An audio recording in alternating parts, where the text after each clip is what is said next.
नमस्कार। आज के पाठ का नाम है पहलवान की ढुलक। इसको फणीसर नाथ रेणु जी ने लिखा है। कहानी बहुत ही सुंदर है।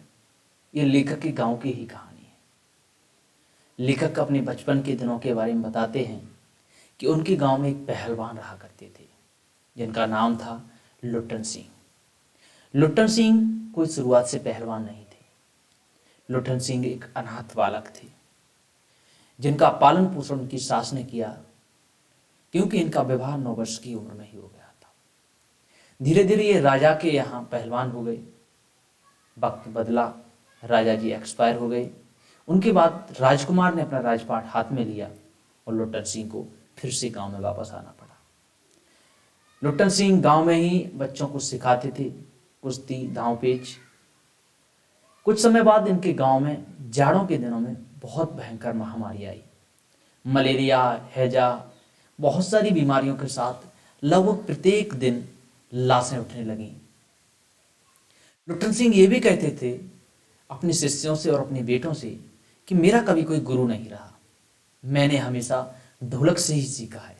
यानी कि जो अखाड़े होते हैं उनमें जो ढोल बजा करते थे उनसे ही सीखा है।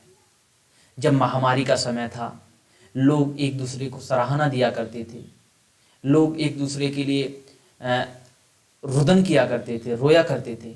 उस समय लुट्टन सिंह पहलवान रात में ढोलक बजाकर एक दूसरे के अंदर ऊर्जा भरा करता था। आइए इसी कहानी को हम देखते हैं कैसी है ये कहानी।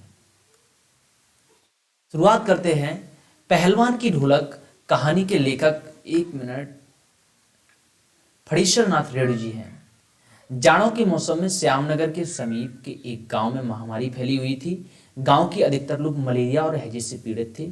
जाड़े के दिन थे, रातें एकदम काली व अंधेरी व डरावनी हुआ करती थी।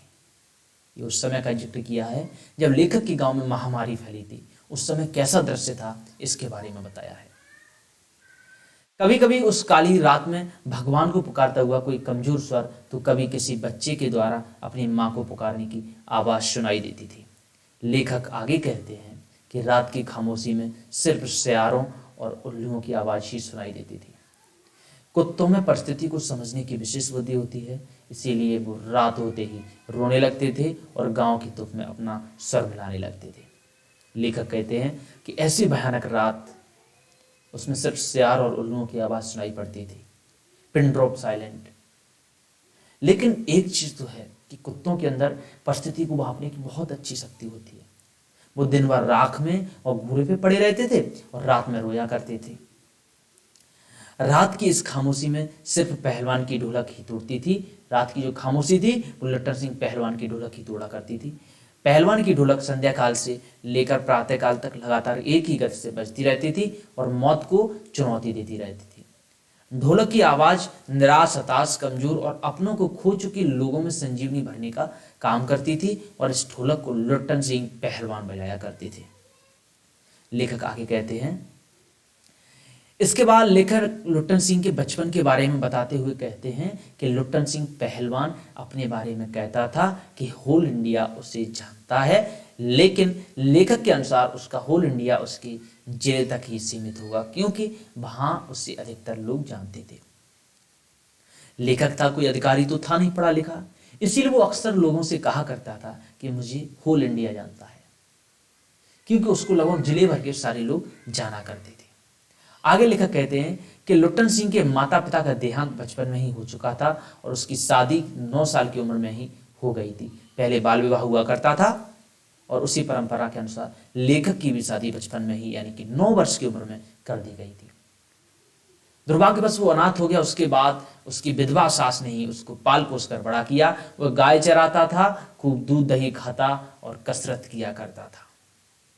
फिर आगे कहते हैं, मगर उसे यह देखकर अच्छा नहीं लगता था कि गांव के लोग उसकी सास को परेशान करते थे। यह अक्सर होता है कि अगर आप गांव में रहेंगे, लोगों के बीच में रहेंगे, तो थोड़ी बहुत परेशानियों का सामना करना पड़ेगा।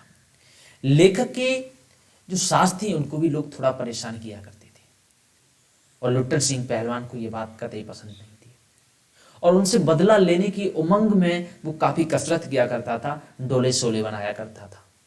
आगे बोलते हैं लेखक कि इसीलिए उसने गांव के लोगों से बदला लेने के लिए पहलवान बनने की ठानी और युवावस्था तक आते आते वह अच्छा खासा पहलवान बन गया था।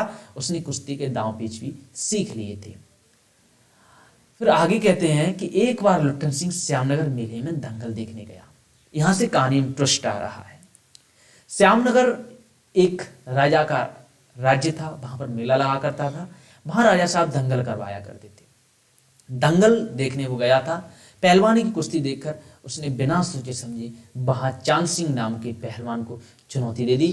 चांद सिंह पहलवान अपने गुरु बादल सिंह के साथ पंजाब से वहां आया था और उसे शेर के बच्चे का टाइटल भी मिला था। चांद सिंह एक बहुत ही खूंखार पहलवान था जो कि पंजाब से आया था। उसका गुरु था बादल सिंह, वो भी दंगल में लड़ने आया था। उसको अक्सर लोग कहा करते थे कि ये शेर का बच्चा है, ये छोटे मोटे पहलवानों को तो यूं ही चबा जाएगा। आगे क्या होता है, श्यामनगर के राजा चांद सिंह को अपने यहाँ राज पहलवान रखने की भी सोच रहे थे। लुट्टन सिंह की चुनौती चांद सिंह ने स्वीकार कर ली, लेकिन वह लुट्टन सिंह चांद सिंह से भिड़ा तो उसकी पहली बार में ही जमीन में पड़कती है। इसको हम थोड़ा विस्तार में समझाने की कोशिश करेंगे कि जब श्यामनगर के जो राजा थे उन्होंने दंगल करवाया, चांद सिंह भी वहां लड़ा रहा था। वो अपने राज्य में एक पहलवान रखना चाहते थे। लुट्टन सिंह ने सोचा ये अपॉर्चुनिटी है, ये अवसर है, मुझे खोना नहीं चाहिए। लुट्टन सिंह ने तुरंत चांद सिंह से कुश्ती करने की हट कर ली। राजा साहब ने और मैनेजर ने भी उसे समझाया कि तू इससे मत लड़, ये खूंखार पहलवान है। बावजूद इसके लुट्टन सिंह हट कर गया कि मैं अपना सिर फोड़ दूंगा। आखिरकार राजा ने उसे अनुमति दे दी। जैसे ही लड़ाई शुरू हुई, चांद सिंह ने पहली बार में ही उसको पटक दिया, लेकिन चारों खाने चित नहीं कर पाया। लेकिन लुट्टन सिंह उठ खड़ा हुआ और दोबारा दंगल शुरू हुआ। इस बार लुट्टन सिंह ने सभी की उम्मीदों के विपरीत चांद सिंह को चित कर दिया। जब कुश्ती शुरू हुई तो ज्यादातर दर्शक पंजाब से थे और उसके चांद सिंह के समर्थन में सारे दर्शक बोल रहे थे। लुट्टन सिंह के समर्थन में कोई दर्शक नहीं बोल रहा था। मात्र ढोल की आवाज उसे सुनाई दे रही थी, चटदा गिड़दा, उसी के आधार पर वो लड़ रहा था। ढोल को ही अपना गुरु मान रहा था उस समय कि ढोल जो कह रहा है, कमांड कर रहा है, उसी के अनुसार मुझे लड़ना है। और आखिरकार लुट्टन सिंह ने उसका दांव पेच काट कर फिर क्या हुआ, चांद सिंह को चित कर दिया। चित करना यानी कि उसे हरा दिया। उसने इस पूरी कुश्ती में ढोल को अपना गुरु मानते हुए उसके स्वरों के हिसाब से ही दांव पेच लगाया और कुश्ती जीत ली। राजा ने प्रसन्न होकर उसे राज पहलवान बना दिया। अगर आप ऐसी कहानी सिर्फ इतना इम्पोर्टेंट पढ़ लेंगे तो आपका काम हो जाएगा, क्योंकि परीक्षा में इसी की जरूरत होती है, अनावश्यक चीजों की कभी जरूरत नहीं होती है। आगे क्या है, राजा का संरक्षण मिलने के बाद लुट्टन सिंह को अच्छा खाना व कसरत करने की सभी सुविधाएं मिलने लगी। बाद में उसने काले खां समेत कई नामी ग्रामी पहलवानों को हराया। इसीलिए उसके ऊपर हमेशा राजा की विशेष कृपा दृष्टि बनी रहती थी। धीरे धीरे राजा ने उसे किसी से लड़ने भी नहीं देते थे। अब वह राज दरबार का सिर्फ एक दर्शनीय जीव बनकर रह गया था। धीरे धीरे लुट्टन सिंह ने लगभग सभी पहलवानों को हरा दिया। वह इतना खतरनाक हो गया था कि राजा साहब उसको इन जनरल लड़ने नहीं देते थे, दूसरे पहलवानों को लड़ा देते थे। सबसे बड़ा सिक्का यानी कि वजीर को सबसे लास्ट में चलते थे। लुट्टन सिंह ने अपने दोनों बेटों को भी पहलवान बना दिया। धीरे धीरे क्या हुआ कि भगवान की कृपा हुआ, लुट्टन सिंह के दो बेटे थे उनको भी उन्होंने पहलवान बना दिया।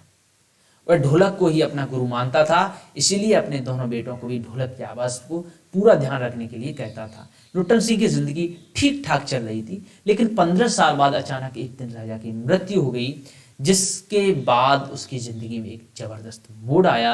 राजा की मृत्यु के बाद उसके बेटे यानी कि राजकुमार ने राज्य संभाल लिया।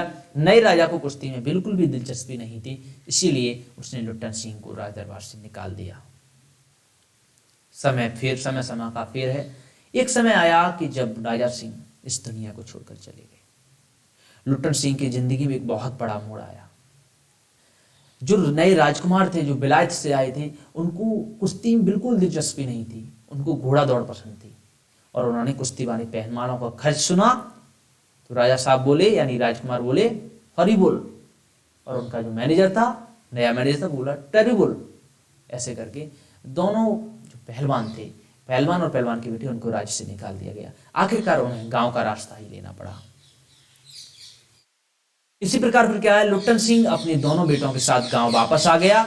गांव वालों ने गांव की छोर पर उसकी छोटी सी झोपड़ी बना दी और उसके खाने पीने का इंतजाम भी कर दिया। बदले में वह गांव के नौजवानों को पहलवानी सिखाने लगा।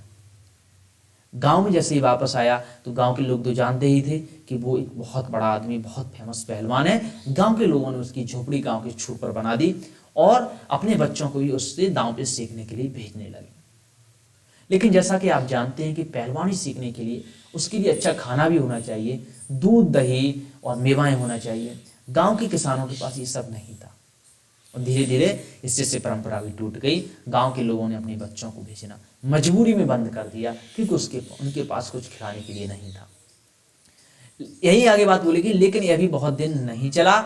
इसीलिए अब वह अपने ढोलक की थाप पर अपने दोनों बेटों को ही कुश्ती सिखाया करता था। उसके बेटे दिन भर मजदूरी करते और शाम को कुश्ती के दांव पेच सीखते थे। एक बार गांव में सूखा पड़ गया। धीरे धीरे परिस्थिति गंभीर हो गई। उसके दोनों बेटे मजदूरी पा गए और मजदूरी से जो कमाई मिलती थी उसी से उनका खान पान चलता था।